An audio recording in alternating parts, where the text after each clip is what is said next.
Good morning everyone. এখন বাজে সকাল 8টা আর আমরা বেরিয়ে পড়েছি রোড আইল্যান্ডের উদ্দেশ্যে। আর এটা ছিল আমাদের ডে 1। তো বেরিয়ে ফার্স্ট যেটা করলাম সেটা হচ্ছে গাড়িতে পেট্রোল ভরালাম। যদি রাস্তায় কোথাও গ্যাস স্টেশন বা পেট্রোল পাম্প না পাওয়া যায় তাহলে খুব মুশকিলে পড়বো, তাই জন্য আগে থেকেই পেট্রোলটা ভরিয়ে রাখলাম। আর এখান থেকে প্রায় 3-3.5 ঘন্টার জার্নি ছিল। তো এতটাও সকালে বেরিয়েছি, সেরকম কিছু ব্রেকফাস্ট করে বেরানো হয়নি। প্লাস বাইরের ওয়েদারটা দেখো, ভীষণ মেঘলা। কালকেও কিন্তু এতটা মেঘলা ছিল না, আজকেই এরম মেঘলা হয়ে গেল। আর সকালে যেহেতু ব্রেকফাস্ট করে বেরাইনি, তাই জন্য আমরা ভেবেছিলাম মিডিলে একটা রেস্টুরেন্টে গিয়ে ব্রেকফাস্ট করব। রেস্টুরেন্টটার নাম হচ্ছে এলিস। সেই অনুযায়ী সেখানে গেলামও। গিয়ে দেখি রেস্টুরেন্টে এত ভিড়, প্লাস কোনো টেবিল ফাঁকা নেই। ইভেন টেবিল ফাঁকা নেই তো ঠিক আছে, তারপরে আরও লাইনও পড়ে গেছে। এই রেস্টুরেন্টটা নাকি এখানকার খুব ভালো রেস্টুরেন্ট, তাই জন্য এত লাইন পড়ে গেছে। সেই অনুযায়ী কিছু করার ছিল না, টুগো নিয়ে নিলাম।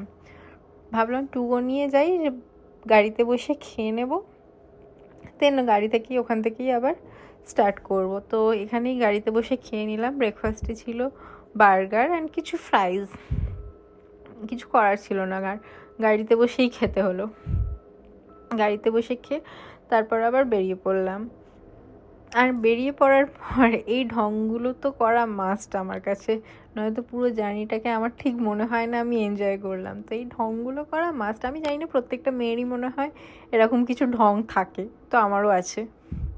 আর বেরিয়ে সবচেয়ে ভালো জিনিস যেটা দেখলাম সেটা হচ্ছে এই ব্রিজটা। এই ব্রিজটার নাম হচ্ছে মাউন্ট হোপ ব্রিজ। খুব সুন্দর লাগলো ব্রিজটা আমার। আমি জানি না কেন তোমাদের ভালো লাগবে কি লাগবে না, বাট আমি খুব সুন্দর লাগলো এই ব্রিজটা। আমরা আমাদের হোটেলে পৌঁছে গেছি। 3 দিনের জন্য আমরা হলিডে ইন এক্সপ্রেস বুক করেছিলাম। ফার্স্টে ঢুকেই চেক ইন করে নিলাম।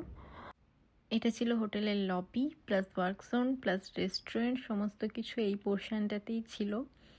ইভেন ফার্স্ট ফ্লোরে একটা জিম অ্যান্ড সুইমিং পুলও ছিল, সেটা পরে দেখাবো। আমাদের রুমটা ছিল 3rd ফ্লোরে। 3rd ফ্লোরের করিডোর দিয়ে রুমের দিকে যাচ্ছিলাম, কিন্তু বাইরে এত বৃষ্টি পড়ছিল আর কোনো কাজ করার মতো নেই ছিল না। সেই জন্য আমরা রেস্টুরেন্টে খেতে এলাম লাস্টে। চিলিজ বলে একটা রেস্টুরেন্ট ছিল সামনেই, ওখানে খেতে এলাম। অ্যাম্বিয়েন্সটা খুব সুন্দর ছিল। রেস্টুরেন্টে এসে ঢুকে যতক্ষণ আমাদের খাবারগুলো আসছে ততক্ষণে আমি আমার নিজের জন্য একটা কোক অর্ডার করে দিলাম।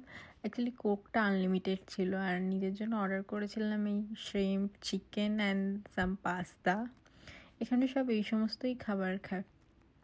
অ্যাট লাস্ট খাবার টাবার খেয়ে নিয়ে ডিনার করে নিয়ে আর কিছু ডিনার প্যাক করিয়ে নিয়েছিলাম, কারণ রাত্রির এই বৃষ্টির মধ্যে আর বেরাবো না। প্যাক করিয়ে নিয়ে হোটেলে আবার ফেরত চলে গেলাম। এই দিনটা এইভাবেই কাটলো। কোনো যে প্ল্যানগুলো করে এসেছিলাম সেই প্ল্যানগুলো কোনোটাই এক্সিকিউট করা হলো না।